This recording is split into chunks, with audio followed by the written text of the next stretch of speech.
Let me start and give you kind of an easy question, if I may, okay? Yeah. Estonia is a small country. It has only 1.3 million people total.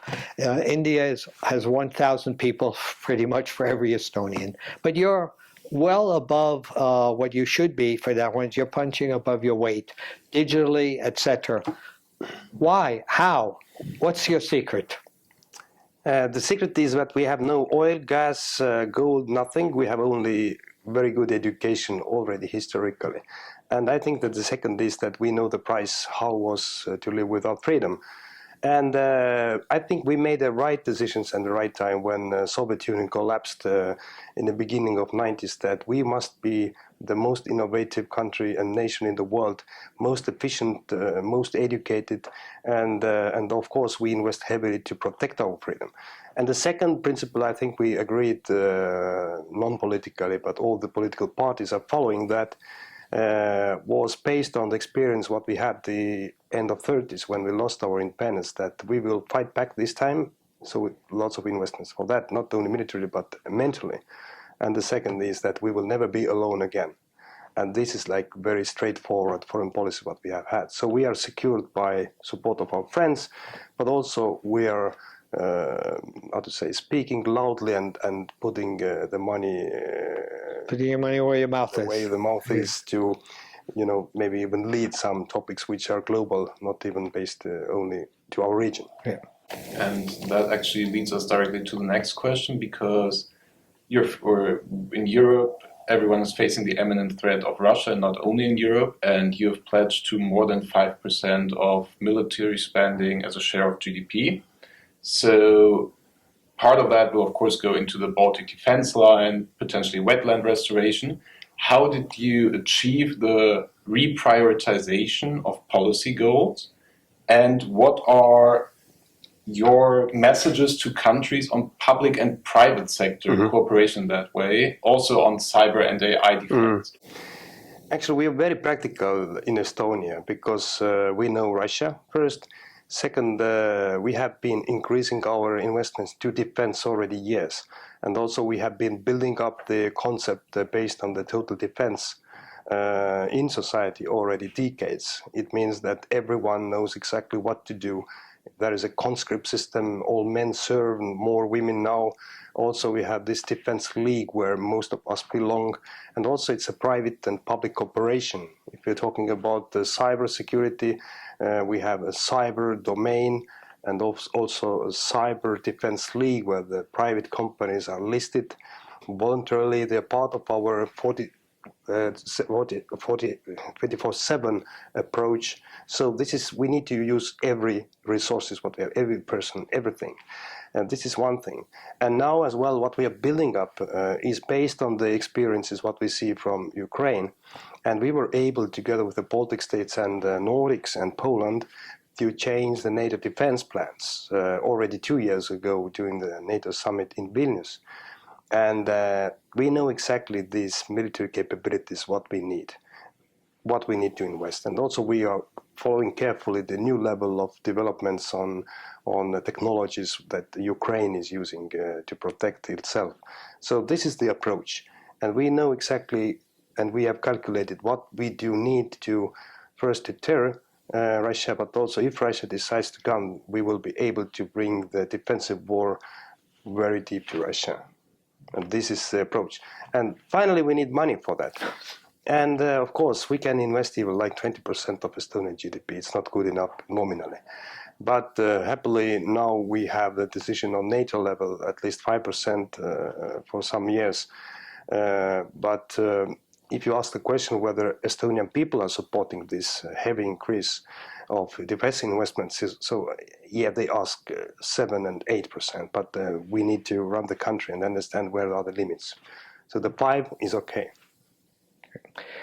A number of things. I mean, like I said, you're punching above your weight size-wise. You know, you were on the UN Security Council a few years ago, and now you're trying to be on the Human Rights Commission at the UN.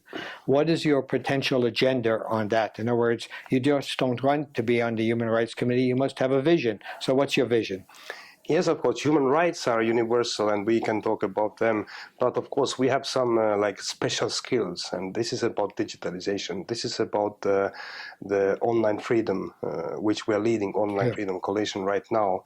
This is about how can we use digitalization, online freedom, media freedom, now global to back up the human rights, because it's very practical approach at the same time. So we have this maybe very specific angle for that, but we're a small nation. If we will get the position, then we are pushing these topics mainly. But of course, we are standing for the human rights as a universal rights. Well, you always have to build on your strengths, and you can't... but this is something we can offer based on our experience. And I can say as well that we have this Talent Digital Summit, which is bringing most of these nations globally. And this is one topic. It's not technologies only. How can we use actually these opportunities for our protection of the human rights? And this is something we can offer. It's something we need to discuss and have an answer for. Very good.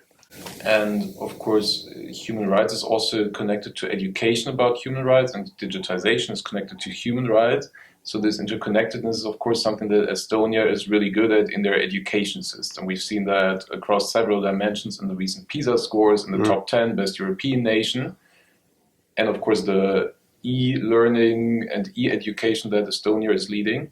So when you interact with your counterparts, what are some of the lessons that you are able to give them on the e-education, and what are some of the lessons they also seek? Yes, education is like a core of our society, because it has been helping us through the history. And we are very open about using technologies as well, the AI opportunities for the future. So digitalization of the education system or the era is something what we really do based on scientific facts. And we have adopted this AI strategy for education as well, and not only how can say from teachers' side, but also for students, because be honest, AI, it will remain. We don't know where these opportunities are leading us. Lots of dangers, but what we see, we need to encourage many other nations, mainly the large and bigger nations, to not to jump in, but to be more open and not to block it. It's very easy to say no. But as a small nation, we see opportunities, as we saw the opportunities like 25 years ago about digitalization. Now we see as well an opportunities in that. So we don't know the final answers. It's impossible. But developments are very rapid. But we must be part of that. Then we survive as a small nation. 1 million people can speak the language, and language for me is not only the communication thing. It's a way of thinking. It's a logical system. So, and it has been very successful and very innovative, the system. We would like to prevail. We would like to stay alive next 1,000 years. So let's invest in that. There's also a plaque in Tallinn, which you're celebrating your 500th anniversary. There's the plaque. There's that one.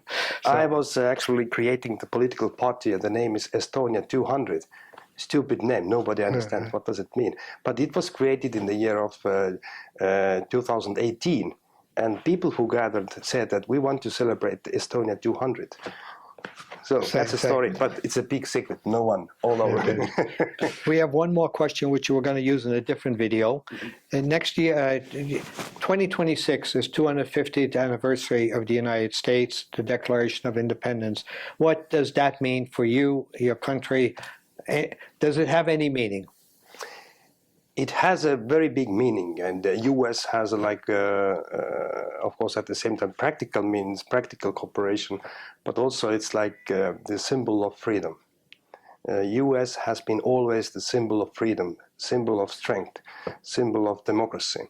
And all Estonians, they know that. And as a sign, I think every kid in Estonia knows that during the Soviet occupation, U.S. was not recognizing this. So if you ask the meaning, I think this is freedom. This is like a concept of freedom. Okay, great. Thank you very so much. much. Thanks. Thank Good. you.